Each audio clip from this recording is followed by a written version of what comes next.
അസ്സലാമു അലൈക്കും വറഹ്മത്തുള്ളാഹി വബറകാതുഹു. ബിസ്മില്ലാ അൽഹംദുലില്ലാ.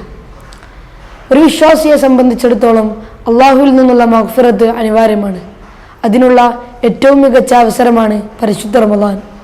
മഹാനായ പ്രവാചകൻ സല്ലല്ലാഹു അലൈഹി വസല്ലമ പോലും ഒരു ദിവസത്തിൽ 100 തവണയിലധികം തൗബയും ഇസ്തിഗ്ഫാറും ചെയ്തിട്ടുണ്ടെങ്കിൽ തിന്മയിൽ മുഴുകിയിട്ടുള്ള നമ്മൾ അതിൽ എത്രമാത്രം ശ്രദ്ധ ചെലുത്തണമെന്ന് ചിന്തിക്കേണ്ടതുണ്ട്. പ്രത്യേകിച്ച് റമദാനിൻ്റെ അവസാന 10 പ്രവേശിക്കുമ്പോൾ നാം എന്ത് പ്രാർത്ഥനയാണ് അധികരിപ്പിക്കേണ്ടതെന്ന് നമ്മുടെ ഉമ്മ ആയിഷ റളിയല്ലാഹു അൻഹ പ്രവാചകൻ സല്ലല്ലാഹു അലൈഹി വസല്ലമയോട് ചോദിച്ചപ്പോൾ അവിടുന്ന് പറഞ്ഞു കൊടുത്ത പ്രാർത്ഥനയാണ് അല്ലാഹുമ്മ ഇന്നക അഫൂൻ തുഹിബ്ബുൽ അഫ്വ ഫഅഫു അന്നി. അല്ലാഹുമ്മ ഇന്നക അഫൂൻ, അല്ലാഹുവേ നീ പാപം പൊറുക്കുന്നവനാണ്, തുഹിബ്ബുൽ അഫ്വ പൊറുക്കുന്നതിനെ ഇഷ്ടപ്പെടുന്നവനാണ്, ഫഅഫു അന്നി അതുകൊണ്ട് എൻ്റെ പാപം നീ പുറത്തു തരണമേ.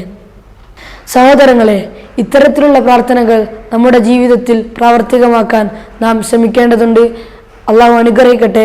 അസ്സലാമു അലൈക്കും വറഹ്മത്തുള്ളാഹി വബറകാതുഹു.